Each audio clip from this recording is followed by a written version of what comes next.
सत्संग में सुना था कि पापी जीवात्मा को कौन कौन से पापों के कारण अगले जन्म में नीच पशुओं की योनि मिलती है। महाराज जी, मेरे से कछुओं की योनि में जाने वाले आचरण हो रहे हैं। अभी सुधार लो। शौक है क्या कछुआ बनने का?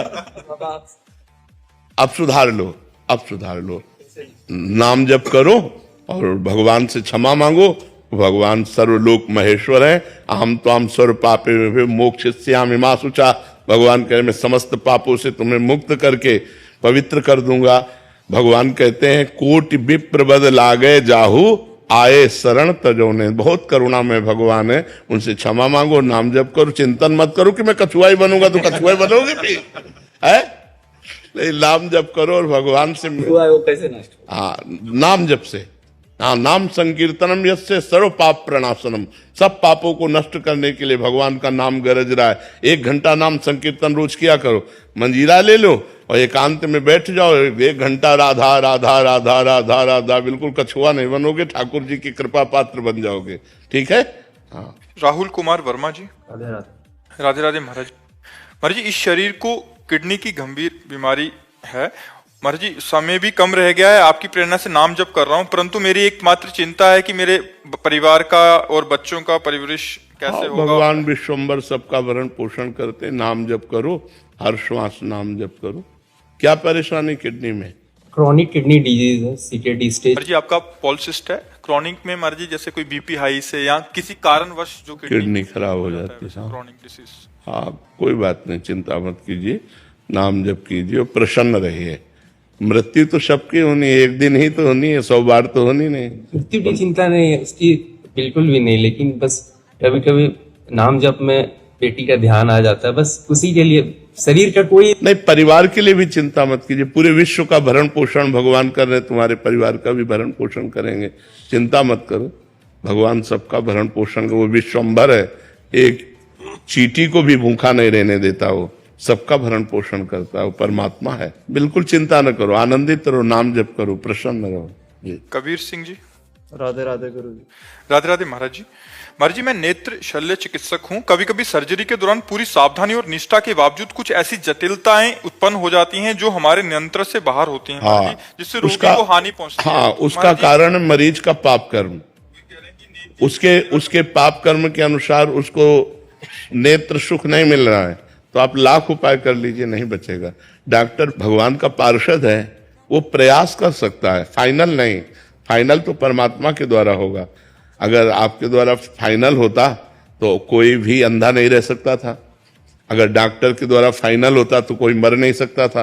लेकिन बहुत अच्छे सर्जन के द्वारा ऑपरेशन होने पर भी ऑपरेशन विफल माना गया, देखा गया मरीज मर गया। तो इसका कारण है उसका पाप कर्म, उसको भोगना पड़ेगा। देखो, जब हमारा कर्म बिगड़ जाता है तो बहुत सावधानी करने पर भी सफलता प्राप्त नहीं होती।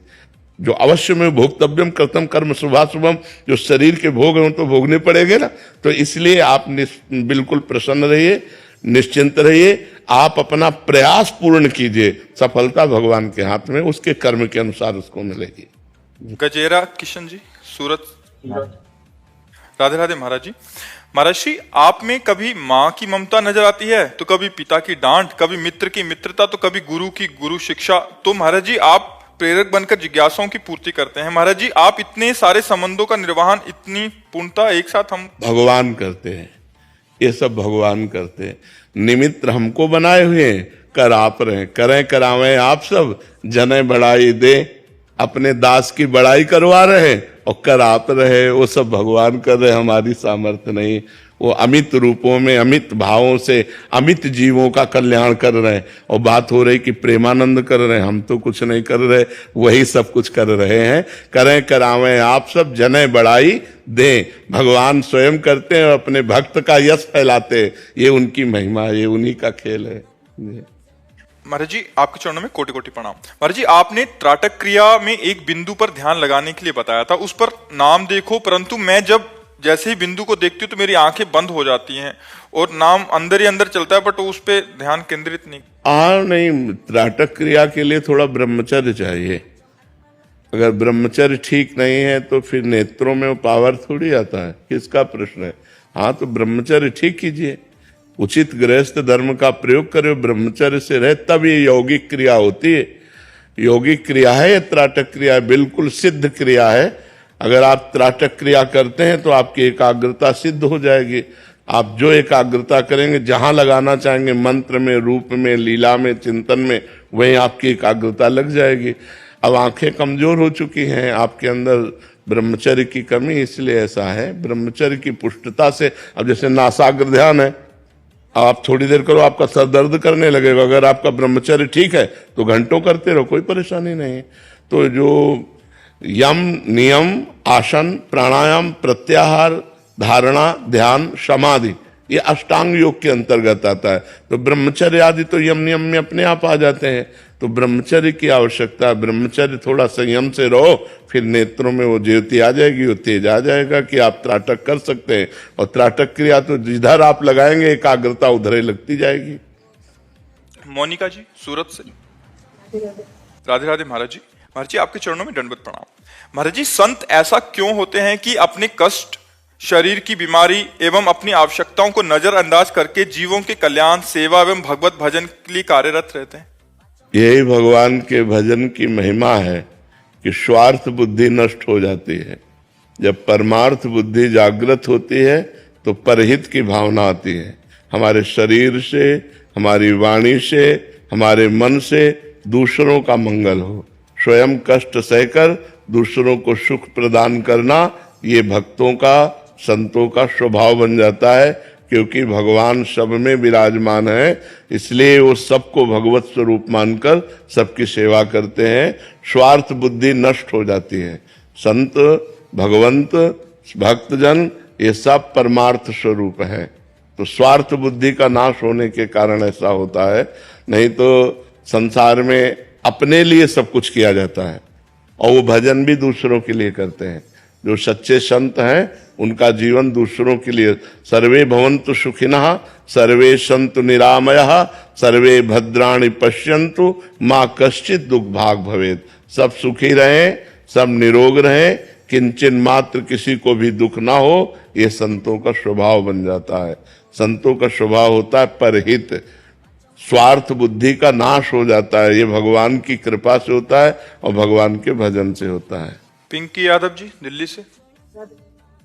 राधे राधे महाराज जी। महाराज जी, मैं अपने आध्यात्मिक मार्ग पर किस पड़ाव पर हूं, किस प्रकार जानूं?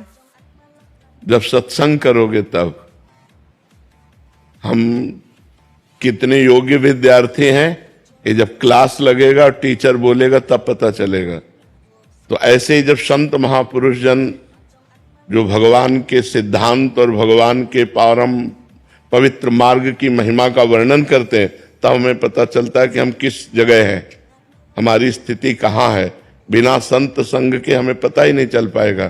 तो संत संग अनिवार्य है। सत्संग के द्वारा हमें पता चलता है कि हमारी स्थिति कहाँ है। क्योंकि कोई भी गति, मति, कीर्ति, जो भी सदगति किसी को भी प्राप्त हुई है वो साधु संग से प्राप्त हुई। मत कीरति गति भूति भलाई, जब जेहि जतन जहां जेहि पाई, सो जानो सत्संग प्रभाव, लोकों वेद न आन पाओ। केवल सत्संग से ही हमारी सदगति होती है, उन्नति होती है। तो हमें सत्संग में पता चलता है कि हमारी स्थिति कहाँ है। कृष्ण पंचकुला हरियाणा से। राधे राधे। राधे राधे महाराज जी। महाराज जी, मेरा प्रश्न योग वशिष्ठ से है। श्री राम जी और वशिष्ठ जी के संवाद में आता है कि श्री राम जी ने वशिष्ठ जी से पूछा, मुने, जो वाणी से की पहुंच के बाहर है, चैतन्य है, चलन आदि से रहित है, सदा स्वप्रकाश एवं निर्मल है, उस नित्य मुक्त परम नित्यानंद रस ब्रह्म में किसको, किस निमित्त से तथा कैसे वही हमारा तो स्वरूप है। हमारी वाणी को, हमारे शरीर को, हमारे अंतःकरण को जो प्रकाश दे रहा वो मैं ही तो हूं, कोई और थोड़ी है ब्रह्म। योग वासिष्ठ से प्रश्न तो उत्तर भी उसी से है, कोई और थोड़ी है। हे राम, तू वही ब्रह्म है जो सबका परम प्रकाशक है। तू वही आत्मा है, तू वही परम ब्रह्म है। तो आत्मा, परमात्मा, परब्रह्म उसी एक तत्व के नाम है। वो तत्व मैं हूं योग वासिष्ठ के अनुसार। तो मैं मन वाणी के अगोचर हूं, क्योंकि मन और वाणी को प्रकाश मेरे से प्राप्त हो रहा है। मेरी सामर्थ्य से वो सामर्थ्यवान है। तो वो अपने प्रकाशक को नहीं जान पाते। जो सबकर परम प्रकाशक जो ही मनवाणी जहां लय हो जाती है वो हमारा स्वरूप है, हमारा ही तो स्वरूप है। वो और किसी और का स्वरूप थोड़ी वर्णन किया जा रहा है, वो अपने स्वरूप का वर्णन किया जा रहा है, जो अपना चिदानंदमय स्वरूप। ये पार्थिव पंचभूत का शरीर हमारा स्वरूप नहीं, ये मन बुद्धि चित्त अहंकार अंतःकरण हमारा स्वरूप नहीं, ये कारण शरीर हमारा स्वरूप नहीं, हम चिदानंद स्वरूप है। पर ये अनुभव करने के लिए साधन पद्धति है। जब साधन पद्धति से चला जाता है तब ये अनुभव हो जाता है कि मैं तीनों शरीरों से अलग हूं, तभी वो मोक्ष को प्राप्त हो जाता है। पूरी पढ़ो, योग वासिष्ठ पूरी पढ़ो, बहुत सुंदर है, बहुत सुंदर है। अध्यात्म का बड़ा उत्तम ग्रंथ है योग वासिष्ठ। सुनील जी अफ्रीका से। सीताराम जी। महाराज जी राधे राधे, आपके चरणों में कोटि कोटि प्रणाम। महाराज जी मनोनिग्रह क्या है और भगवत मार्ग में इसका क्या महत्व? बहुत जरूरी है। मनोनिग्रह का मतलब है मन को जाते हुए इंद्रियों के साथ विषयों में जो संयोग की बुद्धि है, जो 5 ज्ञानेंद्रियों के साथ मनाखष्टानि इंद्रियाणी प्रकृति स्थानी करसती, जो प्रकृति में आकर्षित होकर देखने सुनने भोगने छूने सूंघने की आदत है, शब्द स्पर्श रूप रस गंध में जो हमारी 5 ज्ञानेंद्रियां जा रही हैं वो मन के साथ जा रहे हैं। मनाखष्टान इंद्रियाणी, उन प्रकृति से हटाकर उसे परमात्मा में लगाना मनोनिग्रह है। प्रकृति से जाते हुए जो मन और इंद्रियां हैं उनको परमात्मा में लगाना, ये हमारा मनोनिग्रह है। और बिना इस मनोनिग्रह के परमार्थ पथ पूरा ही नहीं होता। जो सम दम, सम माने इंद्रियों का विजय प्राप्त करना, दम माने मन का विजय प्राप्त करना, इंद्रियों को अपने विषयों से हटाकर परमात्मा में लगाना, मन को विषयों से हटाकर परमात्मा में लगाना समदम है। जो इंद्रिय निग्रह मनोनिग्रह है, इंद्रिय निग्रह और मनोनिग्रह से ही परमार्थ पथ पुष्ट होता है। इंद्रियां विषयों में लगी रहे, मन भोगों का चिंतन करे तो परमार्थ का चिंतन कौन करेगा? विषयों में लगा हुआ मन बंधन का स्वरूप है और भगवान में लगा हुआ मन मोक्ष का स्वरूप है।